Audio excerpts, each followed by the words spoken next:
Представяме нашата машина за различни продукти, модел Combo Plus. Тази машина включва асансьор за вземане на продукта, който го доставя на височината на ръката на клиента. Машината може да побере до 8 тави и можем да я настроим да продава всякакъв продукт. От меки стоки, бутилки от половин литър, тетрапак, кенчета с различни размери, нали?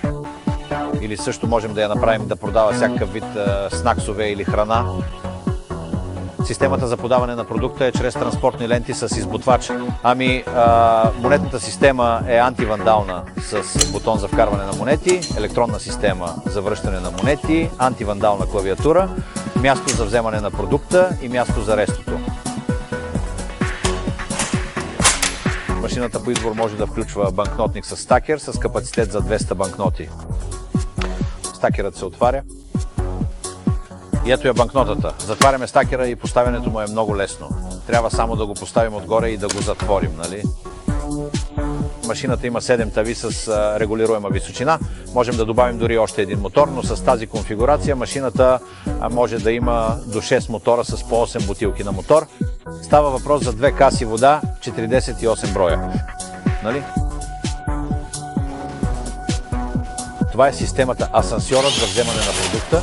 Тук има сензори за продажба, които казват на машината да спре продукта. И това ще направи така, че да не таксува клиента. Тук се намира монетника за ресто. Приема всякакви монети и връща ресто в 5 вида монети с възможност за различни конфигурации на рестото. Това е склада, в който може да се съхранява някоя част от машината или някоя излишна напитка, нали? Всеки път, когато отваряме и затваряме машината, нали, асансьорът прави проверка, като се качва и слиза няколко пъти, за да се гарантира, че всички системи и елементи на машината са в оптимално състояние за работа. Всъщност това, което прави, е да симулира продажба. Сега ще го направи, сякаш ни пуска някакъв вид опаковка. Когато всичко е наред, асансьорът застава долу и влиза в експлоатация. Вкарваме банкнотата, нали? И машината ще ни каже кредита, който имаме, 5 евро. Сега ще натиснем селекцията, която искаме, например 54. Асансьорът се качва.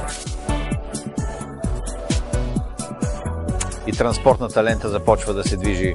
Когато сензорите засекат, че продуктът е паднал, лентата ще спре, нали? Много добре. Сега ще направи обхождане, в случай, че бутилката остане права, качва се и изхвърля опаковката в отделението за вземане. Автоматично се позиционира отстрани и машината ни връща рестото. Модела Combo Plus с асансьор може да продава в различни конфигурации и всякакви продукти. В тая конфигурация тук сме поставили напитки в различни формати и сладки, солени и сладки неща. Нека извадим няколко снаксове, за да видите как работи. Пускаме монетата в антивандалната система. Натискаме бутона, избираме продукта 62. Сега асансьорът ще се качи, ще застане под тавата и транспортната лента ще тръгне. Когато засече, че продуктът е паднал, спира и ни го подава на височината на ръката на клиента. Това е единствената машина на пазара, пригодена за хора с увреждания.